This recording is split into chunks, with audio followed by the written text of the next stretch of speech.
Hello everyone, assurance path financial planner में आपका स्वागत है। मैं Divya Garg, retirement fund expert, आज आपके लिए लेके आई हूँ कि एनपीएस या पीपीएफ रिटायरमेंट के लिए विच वन इज़ बेटर। तो ठीक है, आज हम डिस्कस करते हैं इन दोनों प्रोडक्ट्स के बारे में, जो कि रिटायरमेंट के लिए दोनों ही एक की प्रोडक्ट है। तो चलिए पहले साइड बाय साइड दोनों की बात होगी। एनपीएस के लिए हम पहले जान लेते हैं कि एनपीएस सिर्फ एक रिटायरमेंट प्रोडक्ट है, राइट। लेकिन पीपीएफ हमें एक लॉन्ग सेविंग स्कीम प्रोडक्ट के नज़रिए से भी हम उसे देख सकते हैं, या फिर टैक्स बेनिफिट के लिए। ये पर्टिकुलरली रिटायरमेंट के लिए हम इसे ले सकते हैं, लेकिन ज़रूरी नहीं कि सिर्फ रिटायरमेंट पर्पज़ के लिए ही हम पीपीएफ करवाएं। दूसरा इसका एनपीएस का पॉइंट ये है कि ये सभी इंडियन सिटीजन्स के लिए होता है, इंक्लूडिंग एनआरआईज। 18 to 65 इसकी एज लिमिट रहती है। और जो पीपीएफ है ये सभी इंडियन रेजिडेंट्स के लिए होता है, एनआरआईज के लिए नहीं होता है। लेकिन अगर कोई एनआरआई है जिसका एग्जिस्टिंग अकाउंट है तो वो मेंटेन किया जा सकता है। एंड थर्ड पॉइंट, एनपीएस के लिए हम बता सकते हैं कि इसकी कोई अपर लिमिट नहीं होती है कंट्रीब्यूशन अमाउंट की, यानी कि आप कितने भी इसमें पैसे जमा करवा सकते हैं, लेकिन मिनिमम एनुअली आपको 1000 रुपये तक आपको इसमें जमा करवाना पड़ेगा, इसको चलता रहने के लिए एनपीएस को। और जो पीपीएफ है, हमारा पीपीएफ अकाउंट है, ये इसमें जो मिनिमम एनुअल कंट्रीब्यूशन है 500 रुपये का होता है, और मैक्सिमम 1.5 लाख तक की इसमें लिमिट होती है कि 1.5 लाख से ज़्यादा आप इसमें एक साल में जमा नहीं करवा सकते जी। तो और एनपीएस में क्या होता है, ये ऑफर करती है चॉइस ऑफ इन्वेस्टमेंट, इक्विटी में, कॉर्पोरेट बॉन्ड्स में, गवर्नमेंट सिक्योरिटीज़ में। और जो सब्सक्राइबर है वो चूज़ कर सकता है अपनी इन्वेस्टमेंट, मिक्स कर सकता है, एंड फंड मैनेजर भी वो चूज़ कर सकता है। एंड पीपीएफ में एंटायर अमाउंट जो भी है ये गवर्नमेंट बैंक सिक्योरिटीज़ में जाती है, इंश्योर करती है कि एक फिक्स्ड अमाउंट आए, और एक फिक्स गारंटेड अमाउंट ये इंश्योर करती है पीपीएफ।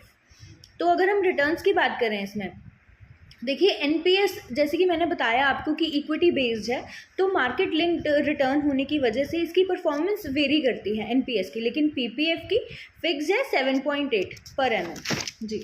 एंड एनपीएस की बात करें, टैक्स बेनिफिट हमें एनपीएस भी देती है 1.5 लाख तक का 80 CCD 1 में हमें इसका टैक्स बेनिफिट मिलता है, with additional 50,000 deduction under 80 CCD 1B act में। एंड पीपीएफ अकाउंट में हमें मिलता है कंट्रीब्यूशन अप टू 1.5 लाख, जो कि एलिजिबल है 80C के लिए।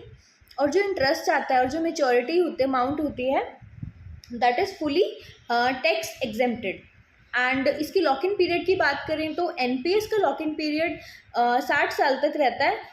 उससे पहले लॉक इन पीरियड मतलब आप इसमें विड्रॉवल नहीं करवा सकते, लेकिन पार्शियल विड्रॉवल अलाउड है, लेकिन कुछ स्पेसिफिक कंडीशंस के अंडर। और पीपीएफ में 15 साल का लॉक इन पीरियड होता है, लेकिन हर 5-5 साल के स्लैब में आप पार्शियली विड्रॉवल कर सकते हैं। और जो पार्शियल विड्रॉवल के ईयर्स हैं, यानी कि कितने साल बाद एनपीएस में, ये 3 साल बाद एक स्पेसिफिक पर्पस के लिए, जैसे एजुकेशन, ट्रीटमेंट एक्सेट्रा, आप इन चीज़ों के लिए पार्शियल विड्रॉवल कर सकते हैं एनपीएस में। और इसमें रिस्क मार्केट लिंक्ड है, तो हायर पोटेंशियल, इसमें एक्चुअली रिटर्न्स बहुत हाई होते हैं एनपीएस में, क्योंकि इसकी जो मेच्योरिटी अमाउंट है 60, मेच्योरिटी के टाइम पे 60% आप इसका अमाउंट विड्रॉ कर सकते हैं, और 40% आपको इन्वेस्ट करना पड़ता है टू परचेज द एन्युटी, जो कि टैक्सेबल होती है।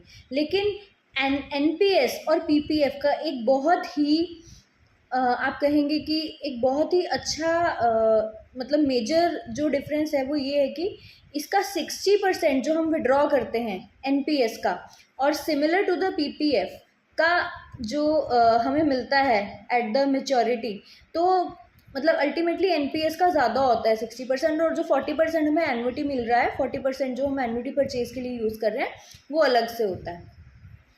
तो एनपीएस एक पोर्टेबल है, पोर्टेबल प्रोडक्ट है, जो जॉब्स और लोकेशंस मतलब सभी के लिए है ऑलमोस्ट, बस एज लिमिट के हिसाब से आप इसे ले सकते हैं। और पीपीएफ जो है वो जॉब लिंक्ड नहीं है, वो आप किसी बच्चे का भी अगर आपने अकाउंट खुलवाना है पीपीएफ का, तो आप वो भी खुलवा सकते हैं। और इसमें डॉक्यूमेंटेशंस के लिए अगर हम बात करें तो रीसेंट फोटोग्राफ, एनपीएस सिस्टम में recent photograph, PAN card, proof address, bank details, Aadhaar card, ये सब चीज़ें चाहिए होती है। और आप इसमें 3 नॉमिनीज तक रजिस्टर कर सकते हैं और इसमें माइनर भी नॉमिनी हो सकता है एनपीएस सिस्टम में। और पीपीएफ में भी डॉक्यूमेंटेशन की अगर बात करें, आईडी लगता है, एड्रेस है, passport photo, account form, nominee details, ये सब चीज़ें लगती हैं। तो ओवरऑल इस वीडियो में आप ये अंदाज़ा लगा पाएंगे कि आपके लिए कौन सा बेटर है, एनपीएस या पीपीएफ। कमेंट सेक्शन में अपने जवाब ज़रूर लिखिएगा। Thank you so much.